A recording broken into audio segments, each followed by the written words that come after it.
जोहार झारखंड, जय झारखंड। सबसे पहले आप तमाम झारखंड वासियों को मेरा सत सत नमन, कोटि कोटि नमन।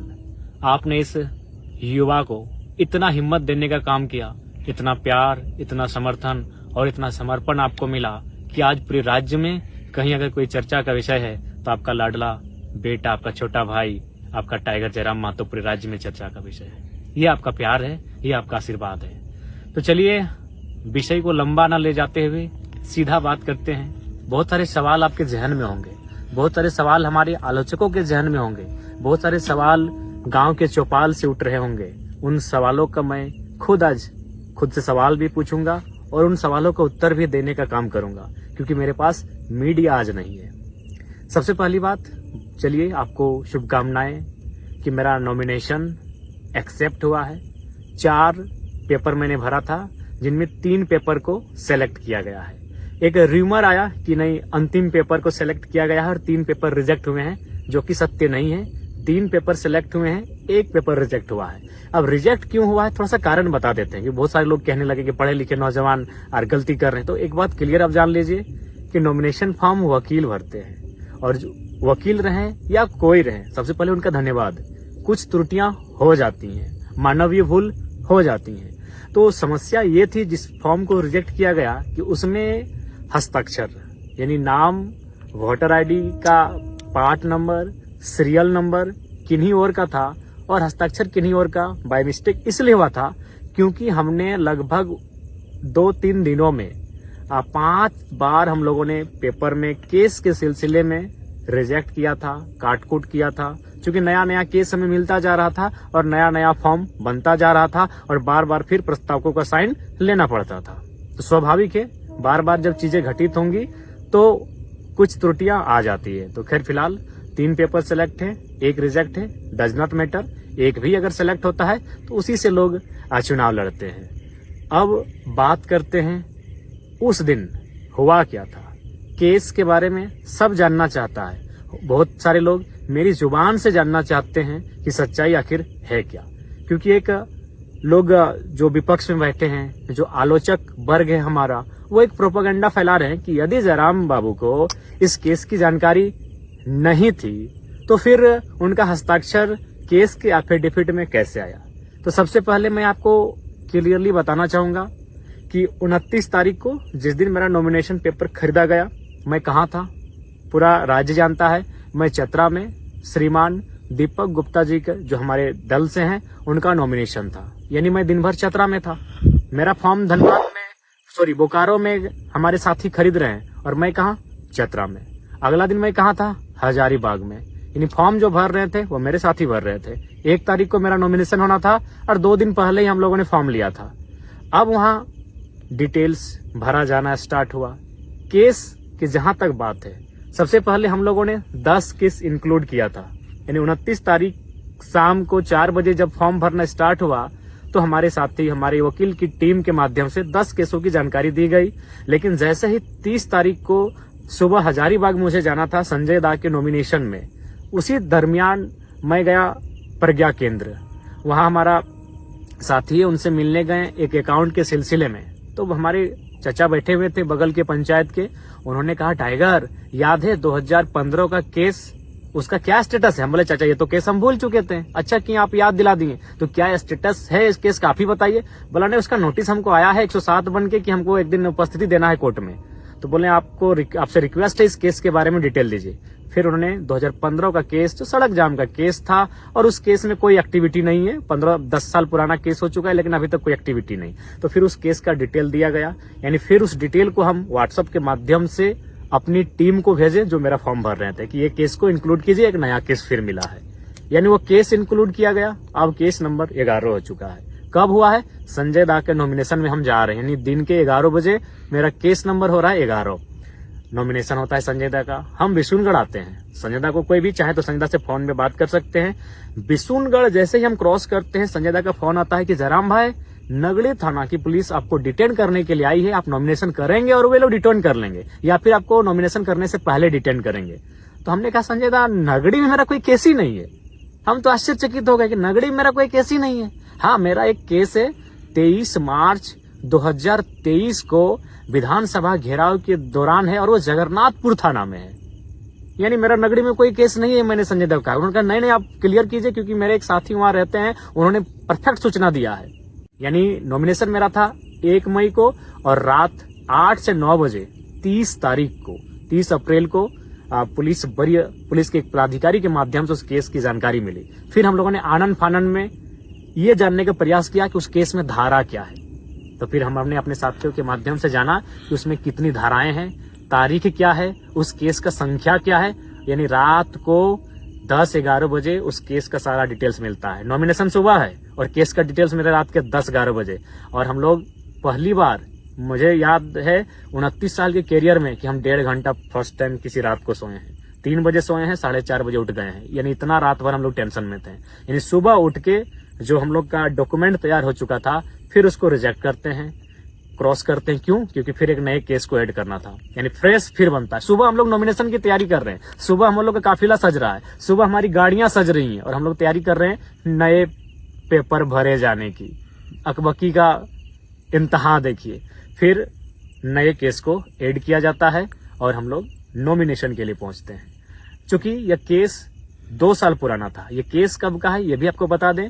ये केस है आपका 21 मार्च 2022। यानी पहली बार जब ये आंदोलन अपने पीक टाइम में था और हम लोग फर्स्ट टाइम विधानसभा घेराव का कार्य किए थे, उस समय का है। और उस समय सभी जानते हैं कि हमारी एक्टिविटी बिल्कुल नियमता हुई थी। वहां उस समय जो डीएसपी मौजूद थे, उन्होंने अब बहुत सारे न्यूज चैनल में, बकायदा मुझे सनी दा का नाम याद है, उन्होंने पूछा भी था कि जयराम महतो पर कोई एफआईआर होगा। उन्होंने कहा नहीं, जहां तक 144 लागू है उस सीमा के बाहर ये लोग धरने पर बैठे हैं, कोई एफआईआर नहीं होगा। तो हम लोग भी आश्वस्त हो चुके थे। और सबसे खास बात, यदि डिटेन ही करना था, यदि वारंट ही निकालना था, तो 2 साल के दरमियान मैंने नहीं करने से भी 2-2.5 हजार सभा किया है। उस दरमियान अरेस्ट करते, चतरा नॉमिनेशन के समय अरेस्ट करते, हजारीबाग नॉमिनेशन के समय अरेस्ट करते। लेकिन खैर, साजिशें बहुत गहरी हैं। साजिशों का जो जड़ है वो बहुत दूर तक फैला है। लेकिन उम्मीद है कि हम लोग भी बीज हैं, दबेंगे नहीं, पुनः उग जाएंगे। तो ये केस का डिटेल है। मैं मानता हूं केस की जानकारी मुझे बिल्कुल 30 तारीख को कंफर्म हुई है। और 30 तारीख को जैसे ही कंफर्म हुई, अगले दिन नॉमिनेशन के दिन हम लोग अपना फॉर्म को चेंज किए, उस पेज को, और नया पेज प्रिंट आउट करके निकाले, उसमें केस के डिटेल्स को भरें और फिर मैंने अपना हस्ताक्षर किया। ये रियलिटी है, ये फैक्ट है। आप संजय दा से पूछ सकते हैं कि संजय दा ने जब मुझे जानकारी दी तो मेरे चेहरे में किस प्रकार से एक आश्चर्यचकित का क्वेश्चन मार्क था कि संजय दा ऐसा कैसे होगा। नहीं, मेरा नाम ही नहीं हो सकता है, इतना हम कॉन्फिडेंट थे। तो ये केस का मैटर। अब एक सवाल ये आ रहा है, भाग गए, फरार हो गए। मैं आपसे पूछना चाहूंगा कि भागने का अर्थ, भागने की को कैसे आप परिभाषित करेंगे। मान के चलिए हम किसी नदी के बीचों बीच हैं और नदी के जो पानी है, उस पानी को जिम्मेवारी मिली है कि जयराम महतो को घेर कर रखना है। तो जाहिर सी बात है, या तो मुझे नीचे सुरंग बना के निकलना होगा या तो उड़ के निकलना होगा, क्योंकि पानी की जिम्मेवारी है। या फिर अगर मुझे साइड से निकलना है, जिस तरह निकलेंगे, तो पानी को खुद रास्ता देना होगा। बिल्कुल यही बोकारो में जहां मेरी सभा हो रही थी, बिल्कुल चारों तरफ गोलाकार पुलिस खड़ी थी, हाथ से हाथ मिलाकर पुलिस खड़ी थी। आप वीडियो देख लीजिएगा। तो फिर हम कैसे निकले? जाहिर सी बात, उन्होंने रास्ता दिया है। जी हाँ, उन्होंने ही रास्ता दिया है। मैं स्वयं उस वीडियो को वायरल करूंगा। पुलिस बैक पर आई है और स्कॉर्पियो के बोर्नेट पर बैठकर कोई फरार होता है भाई। अब सवाल है कि मैंने 1 मई नॉमिनेशन में जाने से पूर्व रात को 2-2:30 बजे शमशान घाट में बैठकर मैंने वीडियो 3 बनाया था। एक वीडियो में यह संदेश दिया था कि मुझे पूर्ण आशा है कि मेरा अरेस्टिंग हो जाएगा, अरेस्टिंग होने के बाद फलाना कार्यकारिणी केंद्र अध्यक्ष होंगे। मैंने ये भी उस वीडियो में घोषणा किया था, क्योंकि मुझे भी पूर्ण आशा था कि मुझे डिटेन कर लिया जाएगा। इसीलिए आनन फानन में 3 सेटों को भरा गया, क्योंकि पूर्ण आशा थी कि डिटेन करेंगे ही करेंगे। लेकिन वहां तक, डीसी चैम्बर से बाहर निकलने तक मैं बहुत उत्सुक था कि मुझे अरेस्ट करें। उसके बाद सभा तक, संबोधन के बाद तक मेरी इच्छा थी, मेरी दिल्ली इच्छा थी कि प्रशासन मुझे अरेस्ट करे। लेकिन परिस्थितियां वहां बिल्कुल विपरीत थी। परिस्थितियां क्या थी? बहुत सारे लोग पेट्रोल लेकर थे कि आत्मदाह कर लेंगे। बहुत सारे लोग हिंसक और उग्र स्वभाव रूप धारण कर चुके थे। वीडियो फुटेज आप देखे होंगे। यानी मैंने इसलिए वहां से निकलना उचित समझा। मैं निकला हूं, फरार नहीं। मैं बार बार कहूंगा क्योंकि आप मेरा स्टेटमेंट अंतिम क्या था याद होगा कि एसपी साहब माफ कीजिएगा, भीड़ की भावनाओं का सम्मान कीजिए, डिटेन किसी और दिन कीजिए। ये मेरा अंतिम शब्द था कि एसपी साहब माफ कीजिएगा, भीड़ की भावनाओं का सम्मान कीजिए, डिटेन किसी और दिन कीजिए। और हम वहां से निकल गए। क्या आज हम घर निकलते हैं? बाद में इस विषय पर बात करेंगे। क्यों? 1.5 लाख की भीड़ और पुलिस कितनी थी? 1,500। क्या पुलिस में सामर्थ्य था कि हमें वो डिटेन कर लेते बिना किसी हो हंगामे के, बिना किसी उपद्रव के, बिना किसी मुठभेड़ के? पॉसिबल नहीं था। 1.5 लाख की भीड़, 1,500 पुलिस, अनहोनी अप्रिय घटना घट जाती। संभवतः अगर हमें डिटेन किया जाता, अभी कौन पब्लिक, भाड़े की पब्लिक नहीं थी, प्रेम से आई हुई, समर्पित भाव से आई हुई, इस नौजवान को चाहने वाली पब्लिक, 45 डिग्री के तापमान में अपने खर्चे से आने वाली पब्लिक अपने चहते बेटे को अपने सामने अरेस्ट होते हुए बिल्कुल भी नहीं देख पाती। पता नहीं बोकारो का विधि व्यवस्था उस दिन क्या होता, पता नहीं बोकारो की परिस्थिति उस दिन क्या होती। कहीं कुछ अप्रिय हिंसक घटना न घट जाए, इसलिए मैंने बिल्कुल स्कॉर्पियो के बोर्नेट से कहा कि एसपी साहब माफ कीजिएगा, भीड़ की भावनाओं का सम्मान कीजिए, डिटेन किसी और दिन कीजिए। आप चाहे तो उस सभा में मौजूद तमाम मीडिया रिपोर्टर से पूछे, तमाम पुलिस के पदाधिकारियों से पूछे या जनमानस से पूछे। मेरा यही अंतिम स्टेटमेंट था, क्योंकि आसान नहीं था भीड़ को नियंत्रण कर पाना, आसान नहीं था मुझे वहां से डिटेन करके ले जाना।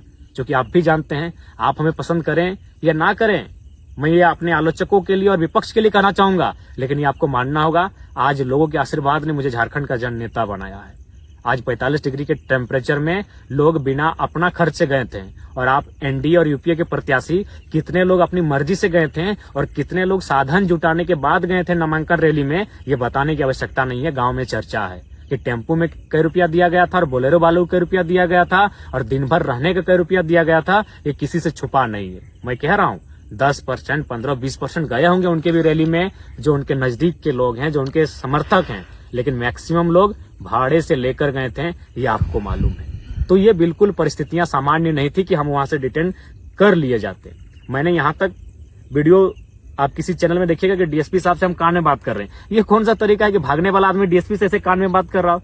हम बोर्नेट पर बैठे हैं और डीएसपी साहब बगल में। हम उनको क्या कह रहे थे कान में पता है? कि सर या तो पिंडराजोड़ा थाना में हमको डिटेन करने का मौका दीजिए या तो पेटरवार में दीजिए। यहाँ से पॉसिबल ही नहीं कि आप हमको पकड़ के ले जाएंगे। यहाँ उपद्रव हो जाएगा, यहाँ अप्रिय घटना घट जाएगी, क्योंकि पब्लिक का मूवमेंट गजब का है। भावनाओं में भी है, आंखों में आंसू भी है और आंखों में अंगारे भी हैं। और मुझे लगता है बोकारो आज जल जाएगा। इसीलिए विधि व्यवस्था को मेंटेन कीजिए, डिटेन किसी और दिन कीजिए।